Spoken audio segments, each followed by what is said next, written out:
런던에 도착한 윤석열 대통령이 5박 7일간의 순방 일정을 시작한 가운데 전현직 대통령이 대북 문제를 놓고 충돌 양상을 보여 눈길을 끌고 있습니다. 네, 국민의힘은 의원총회를 열어서 신임 원내대표를 선출하죠. 잠시 후 11시에 그 결과가 나올 걸로 보이는데요.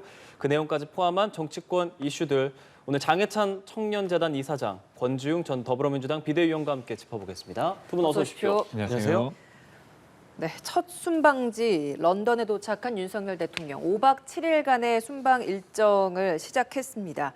먼저 이번 순방에서 어떤 성과를 기대하고 계신지 두 분께 여쭤보겠습니다. 먼저 말씀해 주시죠. 일단 외교라는 게 이렇게 즉흥적으로 한 번의 회담 가지고 눈에 보이는 성과가 막 이 굴비처럼 엮이는 건 아니잖아요. 꾸준한 신뢰관계의 토대 위에서 긍정적인 환경이 조성되는 것인데 윤석열 대통령 취임 초부터 이 바이든 미국 대통령과의 한미 정상회담 잘 수행한 바가 있고요. 이번에 이 순방에 있어서도 영국과 미국, 캐나다라면 어느 정도 가치를 공유하고 있고 같은 영어권 내에서 기본적으로 공감대를 많이 이루고 있는 국가들입니다. 그곳의 정상들과 신뢰관계와 유대관계를 돈독히 하는 데 저는 의미가 조금 있다고 생각을 하고요. 무엇보다 주목받는 것은 유엔 총회에서의 연설이겠죠. 네. 지금 사실 이 북한이 이제 핵 보유국을 천명하면서 북한 내부의 법도 바꾸고 있지 않습니까? 그럼에도 불구하고 국제사회에서 북한 문제나 한반도 문제에 대한 관심이 좀 많이 줄어들었다는 느낌을 지우기가 힘듭니다. 아무래도 우크라이나 전쟁 문제에 조금 더 관심을 기울이고 있고 미국의 민주당 정부 같은 경우는 과거 오바마 때도 그랬지만 전통적으로 중동 문제를 훨씬 더 중요하게 여기거든요. 네. 그래서 이번 유엔 총회에서의 연설을 통해서 미국을 포함한 국제사회에게 한반도 문제에도 국제사회가 깊은 관심을 가지고 북한 비핵화를 위해서 함께 힘을 모으고 목소리를 내야 한다. 이렇게 관심을 환기시키는 게 제일 중요한 것 같아요. 물론 세일즈 외교나 이제 공급망 확보 등도 중요한 이슈이긴 합니다만 지난 나토 정상회담 다녀오신 이후에 방산 수출과 관련해서는 계속해서 굵직굵직한 성과들이 나고 있거든요. 폴란드와도 지금 실질적으로 4조 원 이상의 계약을 체결했고 다른 나라들과도 방산 수출 계약 체결이 눈앞에 다가오고 있습니다. 그래서 이번 순방만큼은 그러한 세일즈의 중요성보다는 그것도 중요하긴 합니다만 국제사회 전체에게 한반도에 관심을 기울여야 된다. 어느새 우리가 하는 사이에 북한이 지금 법까지 뜯어고치면서 핵 보유국을 공식적으로 인정받으려고 하는 위험 상황이다. 네. 여기에 대해서 국제사회가 관심을 기울이지 않으면 안 된다는 그런 좀 절박한 메시지를 전하는 게 이번 순방의 가장 중요한 포인트가 아닐까 싶습니다. 예. 어떤 부분 주목하고 계십니까?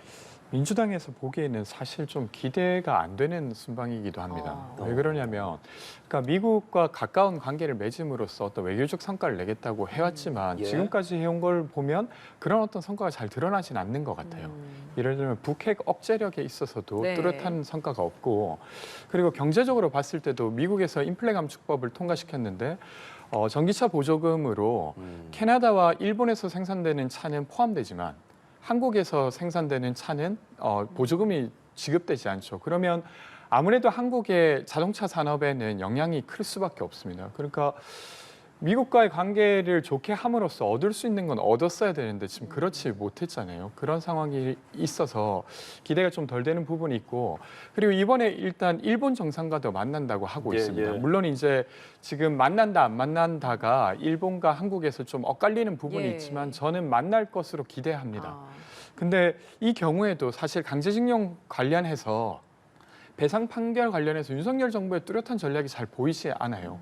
그것도 그렇고 피해자분들, 위안부 피해자분들에 대한 사과 역시도 어떤 전략이 한국 측에서도 잘 보이지 않는 상황입니다. 그러니까 이번 외교에서 얻을 만한 성과가 잘 보이지 않는다 이렇게 말씀드리고 싶습니다. 이번에 한일 정상회담이 열릴 걸로 기대가 되고 있는데 조금 전에 말씀을 해주셨지만 일부 일본의 언론에서는 이 개최 가능성에 대해서 부정적인 보도가 나오고 있습니다. 풀어야 할 숙제들을 비대위원이 좀 지적을 해주셨는데 어떻게 될 거라고 좀 보시는지요? 일단 지난 정부에서 한일 관계가 역대 최악으로 치닫는 것은 부인할 수 없는 사실이기 때문에 이걸 풀어가는 데 있어서 여러 가지 어려움이 뒤따르고 있는 것 같습니다. 일본 내부의 이 보수적인 시각을 가진 언론에서는 한일 정상회담 개최를 좀 부정적으로 바라보고 있는데요. 우리 대통령실에서 마지막까지 한일 정상회담 개최 그리고 개최뿐만이 아니라 한일 관계 정상화를 위해서 노력을 기울이고 있는 만큼 좀 지켜봐야 될 것 같고요. 다만 이번에 회담을 한들 또는 회담을 하지 않은들 한 번의 정상회담 가지고 그동안 몇 년 동안 꼬였던 한일 정상 간의 관계나 양국의 신뢰가 다 회복되지는 않겠죠. 분명한 것은 이 양보 속에서 우리가 역사 문제에 대해서는 확실하게 사과를 받되 또 실리적으로 지금 단계에서 외교나 뭐 관광 또는 무역을 푸는 데 있어서는 우리도 이 주변의 국가들과 좋은 관계를 유지할 필요가 있다는 점은 민주당도 아마 반대하지는 않을 것입니다. 네. 그래서 우리가 한일 정상회담 개최를 위해서 또는 한일 관계 정상화를 위해서 진정성을 가지고 지속적으로 노력을 하고 있다는 사인을 주는 게요. 비단 일본만 바라보고 내는 메시지가 아니라요. 또 미국이라던가 다른 국제사회가 세계 무대에서 한국이 어떤 입장이나 어떤 태도를 견지하는지를 이 부분을 보고 또 판단할 수 있는 대목이기 때문에 이번에 정상회담이 개최되는 것과 무관하게 지속적으로 한일 간의 대화에 물꼬를 트는 노력은 계속해야 된다고 보고요. 이 같은 대화나 정상회담이 회복이 되어야만 우리가 바라는 것들, 이를테면 강제징용 피해자에 대한 배상 문제라던가 네. 일본 정부의 합당한 뭐 보상, 배상, 사과 이런 것들도 대화의 토대 위에서 풀릴 수 있는 것이거든요. 지금처럼 계속해서 평행선을 이룬다고 해서 그 문제가 풀리지 않아요. 그렇게 되면 결국 이제 연로하신 강제징용 피해자분들 같은 경우는 원하는 배보상이나 또는 일본의 사과를 받지 못하고 또 여러 가지 이 건강상의 어려움을 겪어야 되는 문제들이 있기 때문에 이 같은 지속적인 대화 노력이 결코 저자세가 아니라 우리 국민들의 어떤 이 수건을 푸는 동시에 외교를 복원하기 위한 시도라고 평가하고 싶습니다. 근데 이 개최 일정에 있어서 우리 정부가 발표를 한 게 그 회담 일정을 조율하지도 않고 발표하지는 않았을 텐데 그렇겠죠. 그럼에도 네. 불구하고 일본 언론에서 이런 입장을 발표하는 것에 있어서는 어찌 보면 외교적인 결례가 아닌가 이런 생각도 드는데 이 부분은 어떻게 바라보고 계십니까? 그러니까 만약에 양국 간의 외교 라인을 통한 합의가 이루어졌음에도 불구하고 네. 이런 언론 기사가 나왔다면 이 언론 기사의 소스라 할까요? 취재거리를 제공한 일본 외교 당국자가 크게 결례를 범한 게 되는 거죠. 네. 그리고 외교 문제는 굉장히 민감한 사안이기 때문에 제가 외교부 기자분들과 여러 이야기를 해봐도요. 뭔가 취재가 된 사안이라 하더라도 이것이 국익에 저해되거나 또는 상대국에게 결례가 되는 경우에는 그냥 기사 쓰지 않는 경우도 왕왕 있거든요. 근데 일본 언론이 이렇게 기사를 쓴 것은 글쎄요. 취재가 잘 되었는지는 잘 모르겠습니다만 어떤 측면에서 보면 일본 국내 정서에서도 한일 관계 정상화를 바라지 않는 어떤 시각들은 분명히 있는 것 같아요. 대한민국 내부에서도 마찬가지인 것처럼. 네. 하지만 앞서 제가 강조했다시피 양국의 어떤 원활한 관계 회복뿐만이 아니라 특히 대한민국 내부의 피해자분들의 명예 회복이나 배보상을 위해서라도 우리가 이런 어려움을 이겨내고 지속적인 대화 토대 위에서 노력을 하는 게 꼭 필요한 과제라고 생각합니다. 예, 두 분께서 이 5박 7일간의 일정을 통해서 한일, 한미, 대북까지 성과를 좀 기대를 해주셨습니다. 대북에 대해서 좀 얘기를 해보자면요. 윤석열 대통령 외신과 인터뷰를 했잖아요. 대북 정책, 전 정권 대북 정책에 대해서 이야기를 했습니다. 교실에서 한 친구, 그러니까 북한을 좀 지칭하는 것처럼 이야기하면서 한 친구에게 좀 사로잡혔던 정책을 펼쳤다면서 비판적인 시각을 보였고, 근데 그 같은 날 인터뷰가 나왔는데 인터뷰가 그 공개된 그날 문재인 전 대통령은 군사 합의 뭐 이런 토론회에 대해서 또 이야기를 하기도 하면서 같은 날 이렇게 공개된 시점 그리고 그 내용에 대해서 많은 이야기들이 나옵니다. 두 전 정상 그리고 현 정상의 이 이야기들 어떻게 들으셨는지요? 우선 일각에서 이제 이게 신구 권력의 또 갈등 아니냐 이렇게 보시는 것도 있던데 저는 지금 이 상황을 그렇게 보진 않습니다. 일단 윤석열 대통령께서는 일관되게 계속 그 이야기를 하고 계세요. 뭔가 북한과 대화하는 것 자체를 사실은 그것으로 성과를 얻기가 어렵다라고 이야기해 오시는 것 같아요. 그러니까 되려 이제 대선 과정에서도 선제 공격 이야기를 하시기도 하고 지금도 예. 강경 일변도로 하고 있습니다. 그 측면에서 전 정부와의 또 거리두기를 했다고 생각하는데요. 근데 저 역시도 이제 계속 말씀드렸던 거 그럼에도 불구하고 대화의 물꼬를 최종 결정자인 대통령이 열어두어야 한다. 왜냐하면 대화 없이 어떤 평화를 얻는다고 하는 게 사실은 상식적으로도 어렵지 않습니까? 네. 근데 저는 그 측면을 문재인 대통령이 이야기한 거라고 생각하고 윤석열 대통령의 인터뷰가 공개될 시점을 알고 이때 같이 말씀을 하신 건 아니라고 생각합니다. 우연. 네. 그러니까 사실은 이제 문재인 대통령이 이야기하신 것 중에 저는 좀 저희 모두가 여야 모두가 좀 주의 있게 봐야 될 것은 그러니까 전 정부 혹은 과거의 어떤 그 국가 간의 어떤 합의를 좀 기초해서 우리가 신뢰를 계속 쌓아나가자는 이야기를 하신 거예요. 그러니까 꼭 이제 평양의 판문점 선언만 지키자 이렇게 말한 게 아니라 그전에도 저희가 해왔던 합의들이 있지 않습니까? 박정희 정부 때부터 있었던 합의들이 있어요. 그것이 사실은 갈등하고 있는 두 나라가 사실은 신뢰 물꼬를 만들 수 있는 것이라고 저는 강조한 거라고 생각합니다. 그 면으로 보시면 어떨까 싶습니다.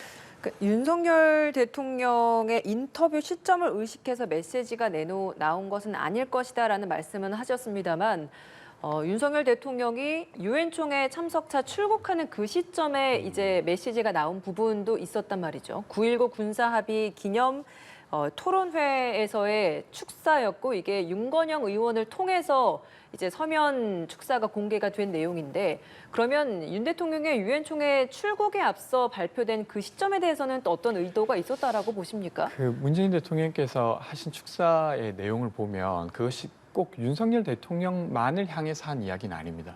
그 이야기는 똑같이 북한을 향해서도 한 이야기입니다. 네. 그러니까 우리가 합의한 바가 있지 않냐. 그리고 그것을 좀 전제해서 이야기해야 될 텐데 사실 최근에 이제 김정은 국방위원장께서 발표하신 걸 보면 북한의 핵 사용에 대해서 아주 강경하게 발언을 하셨어요. 네. 거기에 대한 메시지이기도 해서 이것이 단지 어떤 윤석열 대통령을 견제하기 위한 것만은 아니라고 생각합니다. 예. 네. 근데 저는요, 지금 권지웅 전 비대위원 말씀 들으면서 약간 웃음이 나왔던 게 비웃음이 아니라 저희가 국민의힘이 일본과도 대화하자고 하는 것만큼 지금 민주당은 북한과도 대화하자고 하는 거잖아요. 네. 그러니까 양쪽에서 이런 대화의 노력을 반반씩 배우면 좋겠다라는 생각이 많이 들었어요. 민주당의 주장에도 귀 기울여서 듣고 저희가 또 배워야 될 부분이 네. 있죠. 예. 그러니까 국민의힘이 일본과 대화할 필요가 있다고 말하면 민주당이 막 친일반이냐 뭐냐 막 비판하잖아요. 근데 민주당이 북한과 대화할 필요가 있다 할 때 국민의힘이 막 비난하기보다는 맞다, 북한과도 대화할 필요가 있다라고 인정하면서 좀 건전한 합의가 국회나 정치권에서 이루어졌으면 좋겠다는 네. 생각이 들어서 네. 현실 가능성이 낮다 보니까 웃음이 예. 좀 나왔던 것이고요. 한 가지 말씀드리고 싶은 건 남북 관계에 있어서 대한민국은 철저하게 피해자의 입장에 있습니다. 9.19 합의가 있었고 문재인 전 대통령 나름의 많은 노력을 하긴 했습니다만 이 합의를 누가 깼습니까? 우리가 어겼습니까? 그렇지 않습니다. 하노이 노딜 이후에 화가 잔뜩 난 북한이 일방적으로 9.19 합의를 뺏겠고 여러 가지 이제 뭐 추가 무장이나 탄도미사일 시험 그리고 이제는 핵 보유국 1000명이라는 참 믿기 힘든 일까지 자행하면서 우리를 상대로 도발을 감행해오고 있는 겁니다. 그렇다면 이 시점에서 공평한 시각을 가졌을 때 대한민국도 계속해서 양보하고 참으세요라고 말을 할 타이밍이 아니라 북한이 이러면 안 된다. 정말 따끔하게 질책하는 그런 메시지가 문재인 전 대통령께 로부터 나왔다면 훨씬 더 좋지 않았을까, 시의적절하지 않았을까, 또 북한도 그 부분에 대해서 상당한 정치적 부담을 느끼지 않았을까 하는 아쉬움을 많이 받게 되는 부분이고요. 예. 얼마 전에 김정은 위원장이 공개 석상에서 자신들은 핵을 보유했다고 천명을 했어요. 그리고 필요하면 핵을 방어용 수단이 아니라 공격용 타격 수단으로 쓸 수 있다는 것도 공식 석상에서 말하지 않았습니까? 네. 이거 사실 지금 우크라이나 전쟁이나 글로벌 경제 위기 때문에 좀 가려져서 그렇지 옛날 같으면 미국을 포함해서 유엔 이사국들이 다 뒤집힐 만한 엄청난 사건이거든요. 이런 이 북한의 사실 이 천인공노할 핵 선제 타격 선포 앞에서 우리가 정치적인 이념을 떠나서 북한을 규탄하고 이건 아니라고 선을 긋는데 한마음 한뜻이 되는 게 지금 상태에서 먼저 필요한 일이고 북한이 핵 보유에 대한 그런 아집을 버린다면 그때는 민주당이 말하는 것처럼 뭐 윤석열 정부나 국민의힘도 얼마든지 북한과 대화할 수 있다는 그런 메시지를 내는 게 맞지 않을까 싶어요. 순서상으로 봤을 예. 때. 그럼 이 소장님 북한의 규탄이 필요한 상황이라고 하셨는데 문 전 대통령이 낸 메시지는 남북 합의는 뭐 역사적인 합의고 정권이 바뀌어도 이행돼야 한다는 메시지잖아요. 이에 대해서 여당은 정치 개입이라는 비판을 하고 있거든요. 같은 의견이십니까? 근데 저는 정치 개입 이전에 이 내용이 나온 시점 자체가 맞지 않다고 보는데요. 예를 들면 2명의 학생이 싸웠어요. 그런데 한 사람이 일방적으로 구타당한 겁니다. 근데 선생님이 와가지고 너네 둘 다 똑같이 잘못했어. 너네 둘 다 대화해야 돼. 사과해. 서로. 이런 형국인 것 같아요. 제가 말씀드린 것처럼 대한민국이 북한과의 관계에 있어서 최근 5년 동안 잘못한 게 뭐가 있습니까? 아무것도 없지 않습니까? 북한이 일방적으로 하노이 노딜 이후에 미사일 심심하면 쏘아대고 탄도미사일 날리고 이제는 핵 보유하고 핵으로 선제 타격할 수 있다는 법까지 고친다는 이야기를 하고 있는데 예. 문재인 전 대통령 여기에 대고 마치 북한과 대한민국이 똑같이 반반씩 잘못한 것처럼 대화했으면 좋겠다, 합의 지켰으면 좋겠다고 하고 계시거든요. 예. 그러니까 정치 개입 이전에 남북 관계를 바라보는 어떤 균형적인 시각이 좀 지나치게 북한 위주로만 가고 있는 것은 아닌가. 그 부분이 저는 아쉽다고 생각됩니다. 예, 알겠습니다. 자, 국민의힘 윤리위 이야기 좀 하겠습니다. 윤리위가 휴일인 어제 긴급 회의를 열고 이준석 전 대표에 대한 추가 징계 절차에 돌입했습니다. 먼저 이항희 윤리위원장의 결과 브리핑 듣고 대담 이어가겠습니다. 이준석 당원 징계 절차 개시. 사유는 객관적 근거 없이 모욕적, 비난적 표현 사용 및 법 위반 혐의 의혹 등으로 당의 통합을 저해하고 당의 위신을 훼손하는 등 당에 유해한 행위, 특히 또 이번에 당대표, 전 당대표의 위치이기도 하니 그것은 반드시 직접 출석해서 소명의 기회를 반드시 갖고자 합니다. 네, 이렇게 이양희 윤리위원장의 결과 발표가 나온 후에 이준석 대표도 바로 입장을 내놨습니다. 페이스북을 통해서 양도구육 표현을 썼다고 징계 절차를 개시한단다. UN 인권규범 제19조 여기에서 이걸 언급을 하면서 평생 인권 활동을 해왔던 위원장에게 바친다. 이런 입장까지 내놨습니다. 자, 정당한 추가 징계 사유에 해당한다라고 보십니까? 단순히 양도구육이라는 사자성어 하나 때문에 윤리위가 징계 회부를 결정하진 않았을 것이고요. 그동안 SNS나 여러 가지 발언 등을 통해서 꾸준히 누적되어 온 대통령에 대한 수위 높은 비난, 그리고 당의 정치인들이나 국민의힘이라는 정당에 대한 해당 행위에 대해서 판단을 내리겠다는 것이겠죠. 다만 일각의 예상과 다르게 이양희 위원장은 이준석 전 대표에게 출석 소명 기회를 준다고 했습니다. 네. 사실 윤리위원 절반이 동의하게 되면 출석 소명 안 듣고 바로 징계해도 돼요. 이런 절차를 거쳐가겠다는 것으로 보아 결론을 정하지 않고 다각도로 판단하겠다라는 취지를 충분히 드러낸 것 같고요. 표현의 자유가 충분히 보장되어야 합니다만 홍준표 대구시장이 말하는 것처럼 수위를 넘은 모든 표현이 전부 다 존중받고 아무런 이 제한 없이 정치권에서 이상한 말이나 모든 표현 다 해도 되는 건 아닙니다. 제가 요즘 이 비유를 많이 쓰는데요. 제가 체구가 좀 있는 편이다 보니까 살집이 또 많이 있는 편인데 누가 저보고 곰 같다고 하면 기분 안 나빠요. 근데 너 왜 이렇게 돼지 같냐 이러면 기분 나빠요. 그걸 표현의 자유라고 말할 수는 없는 거잖아요. 그러니까 정치는 언어로 하는 고도의 종합 예술이기 때문에 똑같은 말을 하더라도 어떤 비유를 쓰느냐, 어떤 단어를 빗대느냐 등등이 매우 큰 정치적 의미를 띠고 평가를 받을 수밖에 없는 대목입니다. 그래서 예. 비판을 하거나 살 많이 쪘다고 걱정하더라도 곰 같다는 말로 비판해야 또 걱정을 해줘야 정치인의 언어인 것이지 사람이나 정당에 대고 돼지 같다는 식으로 비유하고 비판해놓고 이건 표현의 자유다. 비유일 뿐인데 왜 못 알아주느냐. 이렇게 말하면 언어의 예술인 정치를 할 자격이 조금 떨어지는 것은 아닌가. 그런 관점에서 윤리위가 많은 우려를 하고 있는 것 같습니다. 예, 정당하다. 소명 기회 준다라는 것조차도 그만큼 결과를 열어놓고 심사를 하겠다라는 것이다. 이런 입장이신데 동의하십니까? 일단 다른 당의 이야기라서 조금 조심스럽긴 한데 저는 근데 어쨌거나 이제 이준석 대표의 발언이 일부 부적절한 부분이 저도 있다고 생각합니다. 근데 그것은 정치적으로 평가받아야 될 부분이지 예를 들면 당의 윤리위가 열려가지고 징계를 받아야 될 사항은 아니라고 생각해요. 그러니까 표현이라고 해도 예를 들면 수해복구 현장에 가서 비 나왔으면 좋겠다. 이것은 그것도 말이지만 사실은 저는 그것은 징계받아 마땅하다고 생각합니다. 근데 그에 비해서 이준석 대표의 말은 그것을 어떤 것에 좀 비유해서 더 적절히 전달하기 위함이었잖아요. 근데 그 과정에서 누군가는 인격적으로 모독받았을 수 있겠지만 저는 그 표현 자체가 일반적으로 인격 모독이라고 보기는 어렵다고 생각하거든요. 그래서 그 면에서 이것으로 징계하게 되면 저는 국민의힘이 또 되려 더 고립되진 않을까 싶습니다. 네. 소명을 들은 뒤에 징계 수위를 결정한다는 입장인데 휴일에 이준석 전 대표의 경찰 조사가 끝난 다음에 징계 논의가 시작된 걸 두고도 해석이 좀 나오잖아요. 그러니까 이게 제명을 위해서 일정을 좀 빠르게 잡았다는 거고 탈당 권유냐 제명을 내려서 거리 상태를 만들어서 비대위 성립 요건을 만들겠다. 뭐 이런 거에 대한 의도성에 대한 말도 많이 나옵니다. 그런데요, 사실 윤리위에서 이런 시기를 당기고 뭐 심사를 하는 것 철저한 독립기구의 판단이기 때문에 여기에 대해서 지금 국민의힘의 주요 정치인들이 윤리위원회에게 조심스러워 전화도 못 걸 겁니다. 괜히 잘못해서 전화 걸어서 뭐라도 물어봤다가 그게 언론에 나오거나 누가 뭐 압박 전화했다더라 이렇게 알려지면 난리가 나는 거 아니겠습니까? 그러니까 지난 징계 때도 마찬가지였고 지금도 마찬가지였고 그 어느 때보다 높은 수준의 독립성이 지금 윤리위에게 부여되어 있다고 저는 생각을 하고 있고요. 다만 시기적으로 지난번 의총에서 참석한 국회의원 대다수가 이준석 전 대표에 대한 추가 징계를 촉구하지 않았습니까? 네. 의총이라는 것이 사실상 정당을 운영하는 데 있어서 매우 높은 수준의 의사결정 기구이기 때문에 국회의원 절대 다수가 의총을 통해 공식적으로 요구한 사안을 윤리위가 당연히 무겁게 받아들이고 진행 절차를 밟아 나갈 수밖에 없는 과정 가운데 이번 징계 논의나 이 시기를 좀 앞당기는 절차 등이 이루어진 게 아닐까 정도로 생각을 하고 있을 뿐이고요.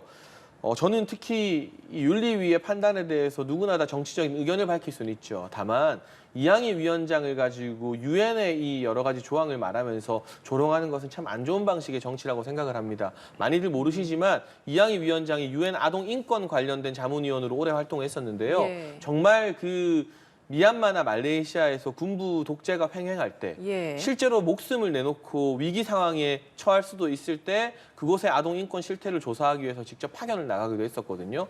공교롭게도 그때 이양희 위원장을 경호했던 분 중 한 분이 요즘 예능이나 방송으로 유명한 이근대위이기도 합니다. 과거 사진들도 많이 공개되고 있는데 이렇게 자기 목숨까지 내놓고 어려운 그 현장 가서 아동 인권 보호 활동했던 분에게 유엔 조항을 근거로 들면서 뭔가 비판하거나 비웃는 듯한 이런 조롱의 정치를 하는 것, 바로 이런 부분 때문에 이준석 전 대표에 대한 당심이 싸늘하게 식은 측면이 없지 않아 있어요. 이런 부분은 서로 간의 정치적 의견을 밝히는 과정에서라도 지양해야 된다고 생각됩니다. 예, 전 비대위원께서는 어떻게 보시는지, 이 전 대표가 이렇게 윤리위가 이번에 이렇게 소집이 된 시점, 사실 이 전 대표가 인터뷰를 통해서도 윤 대통령이 출국하면 본인을 쳐낼 움직임들이 본격화할 것이다라는 걸 한번 좀 예측을 한 바가 있었는데 그 예상대로 지금 또 진행이 되고 있는 것 같아서 그래서 더 이런 그 의도성에 대한 질문들이 나오는 것 같거든요. 네. 어떤 의견이십니까? 역시나 제가 말씀드리기 잘 모르는 부분이 있지만 제가 보기에 이양희 위원장께서 굳이 윤석열 대통령이 없는 시기에 일부러 하려고 하진 않을 것 같습니다. 그건 되려 더 고립되는 상황이기 때문에 그렇게. 그러면 예정도 없이 보진 않고. 긴급하게 열흘이나 앞당긴 이유는 그럼 뭐라고 보세요? 네, 어쨌든 의총의 요구가 있었지 않습니까? 그렇게 있었고 28일 회의는 사실은 그 전에 좀 정해진 듯한 보도가 있었는데 네. 그래서 뭐 그것이 굳이 되게 뭐 이것 때문에 서둘러 당겼다. 윤석열 대통령의 출국 때문에 당겼다. 이렇게 보긴 전 좀 어렵다고 생각하고요. 네. 제가 아는 선에서는. 근데 저는 이제 국민의힘이 이것과 관련된 징계 절차를 진행함에 있어서 국민의힘 내부에서 이준석 대표가 어떻게 보여지는가와 좀 별도로 국민들이 이 사안을 어떻게 보고 있는가도 좀 고려하면 좋겠다는 생각입니다. 그래서 그것을 고려해서 좀 균형감 있게 진행해야 될 텐데 좀 일방적으로 국민의힘 내부에서 되게 미운 짓을 하고 있다고 징계하는 게 적절한가 싶고요. 저는 좀 다른 측면에서는 지금 성상납 의혹 관련해서 공소시효가 만료되어서 아마 기소하기는 어렵겠다 이런 보도는 나오지만 그때 성상납 사실이 아니다는 보도는 잘 나오고 있잖아요. 그러면 저는 차라리 이런 점이 훨씬 더 국민들이 보기에 징계해야 될 사안이라고 생각할 것 같거든요. 그러니까 이제 법리상 기소를 하지 못한다고 해서 그 사실이 없었던 건 아니지 않습니까? 근데 그 사실이 있었는지 없었는지가 국민들 입장에서 되게 중요한 사안이에요. 왜냐하면 로비를 받았고 그 로비의 형식이 아주 부적절했지 않습니까? 근데 만약에 이걸 가지고 만약에 윤리위가 징계를 한다고 하면 저는 국민들이 보기에도 윤리위 징계를 되게 찬성할 것 같습니다. 근데 그 부분은 되려 이야기가 안 되는 게 되려 좀 의아하다 싶습니다. 예. 발언에서 윤핵관의 이익을 위해서 그들이 무리수를 둘 수 있다. 이준석 전 대표가 뭐 또 이런 얘기도 했었는데 배경에 윤심이 있다라는 뭐 분석들 그에 대해서는 어떻게 생각하고 계세요? 저는 동의하지 않고요. 만약 뭐 대통령이 당무에 개입하는 것도 부적절한 상황이긴 합니다만 그랬다면 이런 복잡다단한 그리고 길고 지리한 절차를 거칠 필요가 사실 없었겠죠. 네. 윤리위라는 독립기구 나름의 어떤 절차적 정당성과 판단 과정을 맞춰 나가다 보니까 많은 당원들이 이거 길어도 너무 길다라고 지금 피로감을 호소하고 있거든요. 국민 이야기도 하셨는데 최근에 뭐 유튜브나 제가 출연하는 시사 프로그램 보면 이준석 전 대표 나왔을 때 시청률이 많이 떨어진다고 합니다. 그 정도로 국민들이 이제는 이 이슈에 좀 피로감을 많이 느끼는 것 같아요. 민생이 너무 얼마나 삼엄하고 지금 엄중한 상황인데 아직까지도 국민의힘은 이준석 전 대표 문제로 이렇게 우왕좌왕하느냐, 거기에 대한 국민적 피로감이 작동하는 과정에서 윤심이나 다른 분들의 어떤 뭐 이 정치적인 결정, 권력의 개입이 있었다면 이거 이렇게 길게 끌 필요도 없었겠죠. 이건 어디까지나 이준석 전 대표가 최근 경찰 소환 조사도 받았는데 저는 개인적으로 뭐 무죄를 증명하고 왔으면 좋겠습니다. 다만 어쨌든 그런 조사를 받게 되는 배경이나 그리고 그 이후에 본인 스스로 대통령이나 정부 그리고 정당을 향해서 내뱉었던 수많은 독설 등이 이 결과로 돌아온 것이기 때문에 여기에 대해서 권력자의 개입 여부를 자꾸 끄집어내는 것은 또 하나의 이 정쟁을 위한 프레임에 지나지 않는다고 생각합니다. 이게 지금 이준석 전 대표 입장 측에서 이야기라는 건 중징계가 내려져서 제명이 되고 나면 가처분을 할 자격이 없기 때문에 각하 결정이 나도록 하는 것일 것이다. 이런 전망이 많은데 실제로 정말 그 법 해석상 그런 식으로 적용이 돼서 가처분 신청해서 법원이 그렇게 판단할 수 있는 겁니까? 저도 잘 모르겠습니다. 어쨌건 지금 당원이 아니라고 해서 과거에 있었던 거에 대해서 시비를 지금 가리고 있는 거지 않습니까? 그래서 거니까요. 저는 제가 변호사가 아니기 때문에 그 부분에 좀 조심스럽긴 합니다만 네. 그냥 상식선으로 봤을 때 과거에 자격이 있었고 거기에 대한 시비를 다투는 것이기 때문에 현재 그러니까 그 과거의 다툼과 한참 떨어진 어느 시점에 제명되었다 하더라도 그것을 가처분 신청 자체의 자격이 없어지진 않을 거라고 저는 일단 생각하고요. 이번 윤리위 회의 자체에 대해서도 또 이준석 전 대표는 가처분 신청하겠다. 네. 이런 태도를 취하고 있잖아요. 좀 무리하시는 게 아닌가 싶긴 합니다. 그러니까 그때 저는 그 사실은 이제 현 지도부가 나름 기능을 하고 있었는데 이것을 좀 강제적으로 없앤 다음에 새로운 지도부를 만드는 것에 대해서는 충분히 이의 제기할 수 있다고 생각했어요. 근데 이건 윤리위가 독립적인 기구로서 자신의 어떤 행위를 하는 것 자체를 또 막아선다. 그것도 지금은 당원권이 정지된 대표 입장에서 이것을 한다는 건 예. 저는 좀 적절하진 않은 것 같습니다. 예, 예. 알겠습니다. 지금 국민의힘 지도부 원내대표가 선출이 되고 있고 잠시 뒤면 결과가 나올 걸로 보이거든요. 10분도 채 남지 않았는데 주호영 의원의 사실 당선이 좀 유력시 되는 상황이기는 합니다. 전 비대위원장을 지냈던 주호영 의원이잖아요. 어떻게 좀 평가하시는지요? 아무래도 국민의힘 내부에서 주호영 의원에게 많은 미안함을 느끼는 의원들이 많을 수밖에 없어요. 비대위원장이라는 어려운 자리를 맡았는데 그게 가처분 인용으로 인해서 약 일주일 만에 물러나게 되었잖아요. 사실 주호영 의원 당대표 얼마든지 출마할 수 있는 후보군임에도 불구하고 전당대회보다 당의 안전과 수습이 우선이라고 비대위원장을 맡았던 것인데 그게 무산되었기 때문에 그리고 또 2차 비대위 출범 이전에 본인이 스스로 사퇴하는 모습을 보여줬기 때문에 국민의힘 내부 구성원들이 주호영 의원에 대한 어떤 부채의식을 가지고 있을 거고요. 또 주호영 의원은 원내대표 임기를 권성동 원내대표의 자녀 임기까지만 수행하겠다고 밝혔습니다. 내년 4월까지 한다는 뜻이거든요. 그렇게 되면 또 내년도 정기국회나 내년 이 예산감사, 국정감사 같은 경우는 새로운 원내대표 체제로 준비할 수 있는 부분이라서요.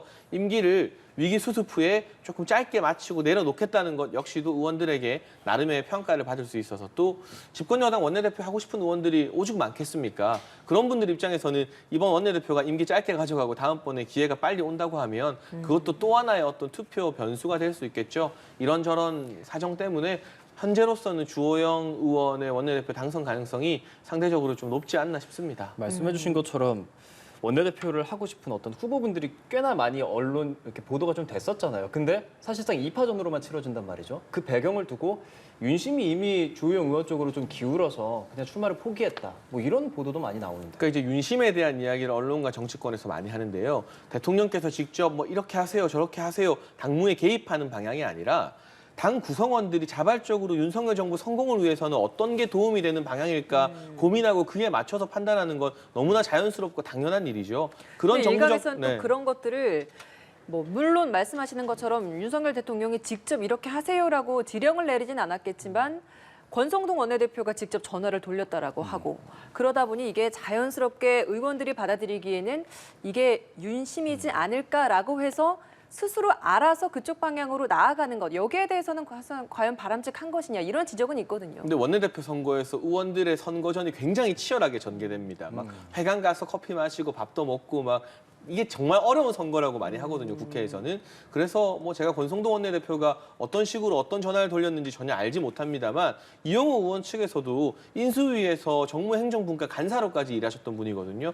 인수위에서 사실 인수위원장 다음으로 높은 직위에 있으셨던 셈인데 다양한 뭐 전화 통화나 만남, 식사 등 선거 운동 과정이 있었겠죠. 그 부분은 예. 너무나 자연스러운 일이고요. 저는 주호영 의원이나 이용호 의원 모두 윤석열 대통령과 가까운 인사라고 생각을 합니다. 그렇기 때문에 뭐 어떤 인위적인 윤심보다는 지금 단계에서 누가 원내대표가 되는 것이 윤석열 정부 성공에 도움이 될까 하는 방향으로 의원들이 고민을 많이 했을 것 같고 예. 아무래도 중진급의 이 선배 정치인이 출마하게 되면 그보다 선수가 좀 낮은 후배 정치인들은 그냥 알아서 교통 정리해 주는 게 그동안 원내대표 선거의 관행이었기 때문에 이번에는 주호영 의원의 출마를 보고 3선급의 많은 의원 등이 출사표를 접은 것 같아요. 하지만 만약 주호영 의원이 당선되어서 내년 4월까지 자녀 임기를 끝내고 마치게 되면 그때는 아마 원내대표 도전 선수가 좀 낮아지지 않을까. 아마 3선 위주로 박대출 의원이나 윤재욱 의원 등이 치열한 각축전을 벌이지 않을까 예상됩니다.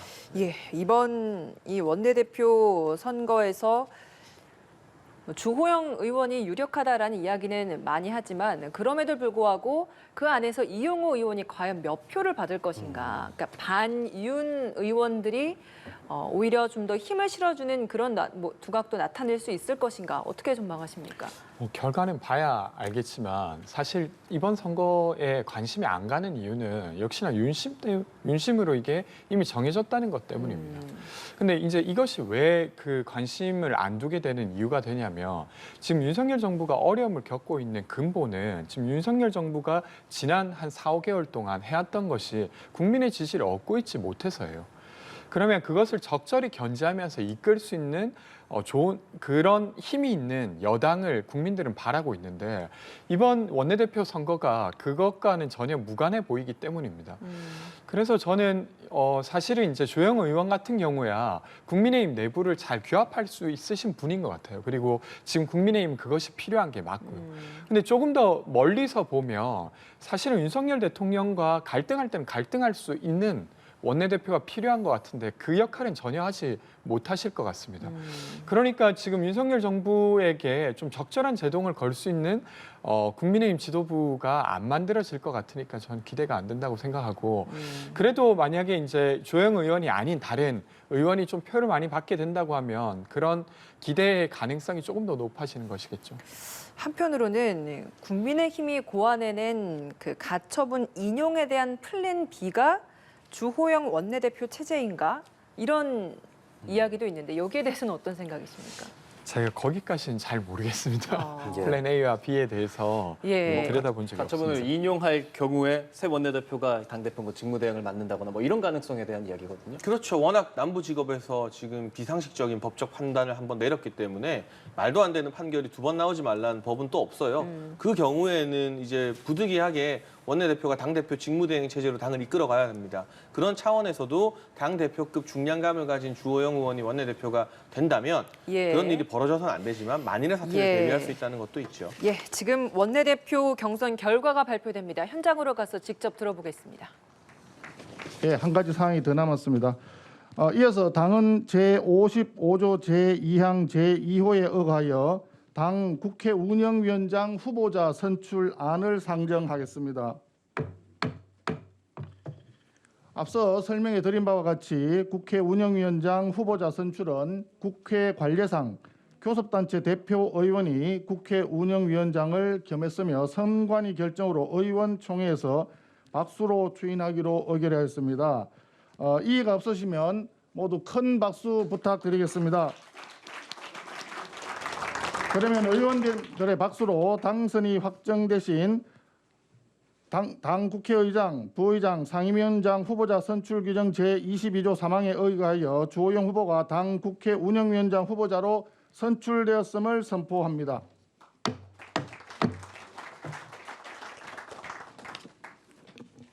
통상적으로 당선자에게 축하 꽃다발을 전달했으나 위중한 시기임을 고려하여 꽃다발 전달은 생략하도록 하겠습니다. 양해 부탁드립니다. 다음은 기념사진 촬영이 있겠습니다. 주호영 당선자, 권성동 원내대표, 정진석 비대위원장, 성일종 정책위 의장, 김석기 사무총장, 성원석 선거관리위원장은 앞으로 나와주시기 바랍니다.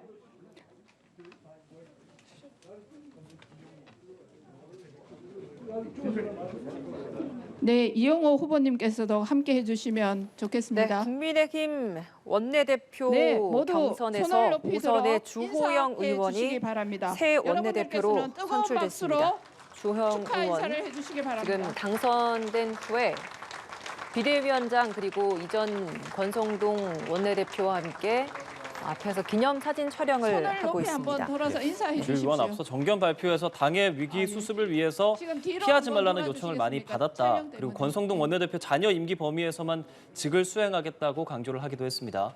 예, 이번에 정기국회도 진행되고 있는 만큼 당 안정화가 급선무다. 그리고 정기국회 역시 성공적으로 이끌 것이다. 뭐 이런 입장을 밝히기도 했습니다. 이번 원내대표 경선 권성동 원내대표가 당내 혼란상에 대한 도의적인 책임을 지고 자진 사퇴 의사를 밝히면서 치러지게 됐습니다. 재선에 이용호 의원이 먼저 출사표를 던졌고요. 그 후에 고심 끝에 후보 등록 마지막 날 오선의 주호영 의원 역시도 후보 등록을 하면서 양자 다음은 구도로 새로 치러지게 선출되신 됐습니다. 주호영 원내대표 그 결과 당선자의 주호영 의원이 당선 이렇게 인사 새롭게 말씀이 원내대표로 있겠습니다. 선출됐습니다. 예. 주호영 새 원내대표 당선자 곧 소감을 발표할 것으로 보입니다. 제가 아까도 말씀드렸습니다마는 선거만큼 힘든 일이 없는 것 같습니다. 선거 치를 때마다 다시 선거 안 치러야지 가다가도 또 선거 오면 어쩌다가 한 번씩 이렇게 되는데 많이 걱정해 주시고 도와주신 분들께 감사드리고 또 우리 이용호 의원이 당의 신선한 바람을 불러일으키기 위해서 많이 노력하셨는데 이용호 의원 격려해 주시고 한 것도 당의 역동성으로 삼아서 우리 당이 더욱 역동적이고 또 하나 되고 우리 비대위원장 말씀하셨습니다마는 백도롭처럼 다 함께 앞으로 나가는 그런 당이 됐으면 좋겠습니다. 여러분들 저하고 한 1년 같이 해봤기 때문에 뭐 제가 특별히 아까 그 발표문에서 드린 것 외에 따로 드릴 말씀은 없고 원내대표실은 언제나 열려 있으니까 언제든 찾아주시고 필요한 일이 있으면 상의해 주시면 같이 해서 하겠습니다. 저는 제가 당을 앞장서서 이끈다는 생각을 하지 않고 있습니다. 우리 일본 속담에 세 사람만 모여도 문수의 지혜가 생긴다는 말이 있습니다. 여러 사람이 모여서 상의하고 논의하다 보면 가장 좋은 방법이 나오기 때문에 그렇게 하도록 하겠습니다. 언제든지 의견 내주시고 찾아주셔서 함께 이 위기를 극복해 나가도록 하겠습니다. 다시 한번 일할 기회를 주신 데 대해서 원망과 감사의 말씀을 함께 드립니다. 감사합니다. 예, 다시 한번 축하의 큰 박수를 부탁드립니다. 의원 여러분. 예, 국민의힘 신임 원내대표 오선의 주호영 의원이 당선이 됐습니다. 전 비대위원장을 이끌었던 주호영 원내대표가 새롭게 또 선임이 됐는데 다시는 선거를 하고 싶지 않았는데 이번에 당선이 됐다 이런 얘기를 했고 좀 무게감을 느끼는 듯한 당선 소감을 말을 했어요. 어떻게 들으셨나요? 어렵죠. 지금 당이 정상적인 상태가 아니잖아요. 전직 당대표에 의한 가처분이 뭐 5차까지 걸려 있고 6차, 7차 계속 가겠죠. 아마 기네스 기록에도 남을 것 같은데 이 같은 상황에서 이 소속 의원들 잘 추스려서 여당으로서 맞이하는 첫 번째 정기국회, 국정감사, 예산안 심사까지 넘어야 될 산이 많지 않습니까? 또 압도적 여소야대 국면이기 때문에 윤석열 정부의 초기 예산안에 대해서 민주당이 사사건건 발목 잡을 게 분명하거든요. 이 상황에서 주호영 원내대표가 다시 어려운 짐을 지게 됐고요. 다만 한 가지 기대하는 것은 원내대표 경험이 있기 때문에 네. 비교적 어려운 상황에서도 좀 무난하게 이 전국을 돌파하는 지혜를 잘 발휘하지 않을까 싶고요. 한 가지 꼭 말씀드리고 싶은 건 이번에 원내대표가 추대 아니라 경선 방식으로 치러지게 되는데 이용호 의원의 도전이 큰 비중을 차지했습니다. 호남 출신의 재선 의원인데요. 원내대표 선거가 보면 보통 처음 나와서 바로 되는 경우가 잘 없어요. 몇 번 정도 나오면서 의원들에게 동정표를 모아서 되거든요. 그러니까 좀 참신한 이용호 의원의 이번 도전이 인상적이었고 다음번 선거에서도 아마 좀 기대해 볼 만한 국민의힘의 또 다른 자산이 아닐까 이 언급도 꼭 같이 드리고 싶습니다. 예, 마지막에 주호영 원내대표가 했던 말이 굉장히 인상적이었습니다. 원망과 감사의 말씀을 드린다. 많은 감정들이 담겨 있는 것 같습니다. 그만큼의 고심이 많이 담겨 있었던 그 한마디였던 것 같거든요. 그렇죠. 그러니까 사실 되게 어려운 일을 맡으신 거지 않습니까? 예. 그리고 주변에서 아마 많이 맡아달라고 하셔서 이제 맡게 된 거라 원망과 감사 이렇게 이야기하신 것 같고요. 저는 사실은 조금 과거의 일이긴 합니다만 내부 총질부터 시작되어서 비대위 강행 그리고 이제 권성동 원내대표가 되게 윤심에 의해서 움직이고 있다 이런 이미지를 되게 갖고 있었어요. 예. 근데 그것을 극복하는 게 주호영 원내대표의 과제 중에 하나다 이런 이야기 드리고 싶고요. 또 하나 더는 아까 야당의 발목 잡기라고 장희찬 이사장께서 이야기하셨는데 예. 사실 야당은 정부 여당을 견제하는 게 역할이지 않습니까? 그것이 만약에 없었으면 이번에 영빈관에 신축되는 예산도 드러나지 않았을 거고 판단을 국민들이 하지도 못했을 겁니다. 그래서 이번에 정기국회가 열린 만큼 야당은 야당대로 역할을 할 수 있도록 애쓰도록 하겠습니다. 근데 이번에 지금 예. 전해지는 바에 의하면 이번 의총에 참여한 의원이 106명인데 61표를 주호영 원내대표가 받았고 양자 대결을 펼친 이용호 의원이 42표를 받았다고. 많이 받았네요. 많이 그러니까요. 받았습니다. 네, 네. 의미가 있을 것 같습니다. 저는 굉장히 긍정적인 결과라는 아. 생각을 하고요. 뭐 이게 친윤 반윤 갈린 게 아니라 이용호 의원 친윤이에요. 윤석열 대통령이 영입해서 국민의힘에 예, 들어온 예. 분이에요. 호남 출신인데도 인수위 정무행정부가 간사까지 했고 다만 이 뭔가 좀 국민의힘 내부에서 변화가 필요하다. 지역적으로도 우리가 호남을 향해서 더 많이 구애해야 하고 이 원내대표 선수에 있어서도 재선도 할 수 있다라는 그러한 어떤 변화의 바람에 동조하는 의원들이 상당하다는 것은 좀 건강한 긴장 관계로 국민의힘 내부에서 작용하지 않을까 싶어서요. 내심 너무 압도적인 표차가 아니었으면 좋겠다라는 생각을 하고 있었는데 6대4 정도가 나왔다고 하니까 딱 적절한 것 같고 이렇게 되면 국민의힘의 어떤 전통적인 주류 정치인들 뭐 주호영 원내대표나 정진석 비대위원장이나 이런 분들도 아 우리가 변화의 바람을 잘 수용해야겠구나라는 생각을 더 할 수 있기 때문에 나쁘지 않은 결과인 것 같습니다. 네, 민주당 출신으로서 선전했다라는 평가가 나올 수 있는 득표인 것 같습니다. 네, 그래도 타당이긴 하지만 너무 줄서기 일변도로 가는 게 좀 우려스럽긴 했어요. 왜냐하면 국회의원 입장에서는 내후년 공천 권력이 어쨌든 윤석열 대통령에게 있다고 여겨지고 그러니까 찍소리 못하는 상황이지 않을까 이런 생각도 했는데 어쨌건 이 어떤 투표 결과는 예. 그래도 변화의 바람 혹은 아니면 그것을 말할 수 있는 힘이 좀 내재돼 있는 것을 보여주는 것 같습니다. 예, 알겠습니다. 오늘 두 분 말씀 여기까지 듣도록 하겠습니다. 고맙습니다. 고맙습니다.